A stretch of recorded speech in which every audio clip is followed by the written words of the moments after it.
Kender du det, at du har oplevet nogle ting, som er så voldsomme, eller har oplevet så voldsomme, at de bliver ved med at sætte sig spor i dit liv? Også selvom du måske har gået i terapi og talt om det og forsøgt at bearbejde det. Måske er du blevet bedre til at leve med det, men det er som om, at de her begivenheder, de på en måde ikke rigtig kan blive forløst. Jeg tror, at noget af det, der er årsagen til det, det er, at du måske ikke har fået en rigtig hjælp. Når man søger efter terapi, som er traumerelateret, så falder den her form for terapi i 3 grupper. Og det er ikke alle de her grupper, som er lige hjælpsomme i forhold til at forløse traumerne. Noget af det er godt til at blive bedre til at leve med traumerne, og til at håndtere din egen tilstand i forhold til at blive trigget, men det er ikke nødvendigvis det samme som at hele fra traumerne eller blive forløst fra traumerne. Så de her 3 grupper vil jeg lige gennemgå, og så kan du selv beslutte at vælge, hvad det er, du opsøger, når du skal i noget terapi. Så den første gruppe er den gruppe, der beskriver, at de har viden om traumerne. Viden om traumer kan være rigtig godt i forhold til at finde på nye metoder til at hele eller bearbejde traumer, eller til at forstå, hvordan du har det, til at forklare, hvorfor du har det, som du har det.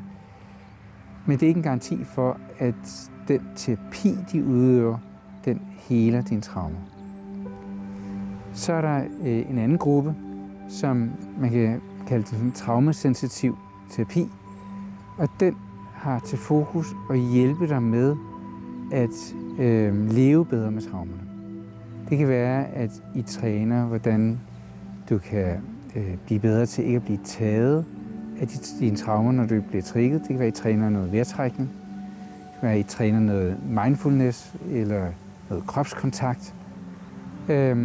Og alt det her har til hensigt at blive bedre til, at du fanger, hvornår du er ved at blive trigget, hvad det er, der sker i din krop, og hvordan du kan forsøge sådan at undgå at blive overvældet.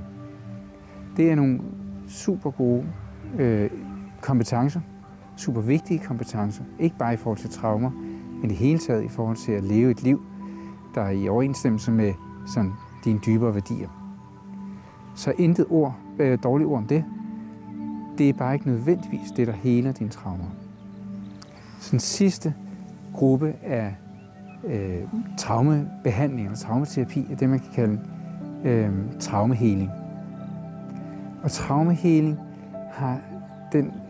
har til hensigt rent faktisk at forløse traumerne på en vedligeholdelsesfri måde. Og det vil sige, du behøver altså ikke fortsætte med at skulle gøre en eller anden bestemt praksis, som at meditere eller dyrke yoga, eller sådan for at kunne undgå at blive trigget af de voldsomme begivenheder, som du måske har været udsat for.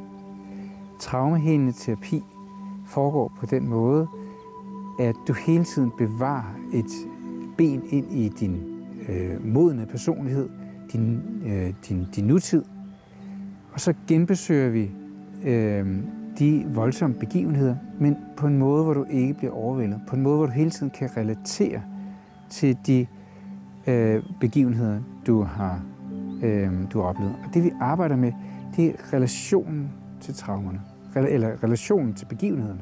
Selve traumet handler faktisk ikke så meget om selve begivenheden, men om de spor, som begivenheden har sat sig efterfølgende. Det betyder altså, det er de sporene, vi arbejder med, det er relationen til de begivenheder, der har været, som vi arbejder med. Og når vi arbejder med det, så har vi altså muligheden for at hele selve traumet, altså de spor, det har sat sig i dig. Så når du bliver trigget, eller når du bliver taget af de her begivenheder, at du ikke har den her oplevelse af på en måde at blive væk fra dig selv, eller blive overvældet, forsvinde, få flashbacks osv. Jeg kunne godt være nysgerrig på at høre, hvad du har oplevet i din bearbejdelse eller forsøg på at forløse de her begivenheder, som du måske har været igennem. Så har du oplevet noget terapi, der virkede? I så fald, hvad var det, der virkede? Har du oplevet, at det er blevet forløst, eller er du bare blevet bedre til at leve med de eftervirkninger af de der begivenheder, du har været udsat for? Og hvis du har lyst til at arbejde med noget traumehelende terapi, så er du meget velkommen til at kontakte mig. Mine kontaktoplysninger er lige til slut i videoen. Bare skriv en mail, eller giv mig et kald, eller skriv en sms. Og så kan vi tage en snak om, hvad det er, du har behov for. Jeg håber, at du får en rigtig god dag, og så ses vi bare i næste video. Hej.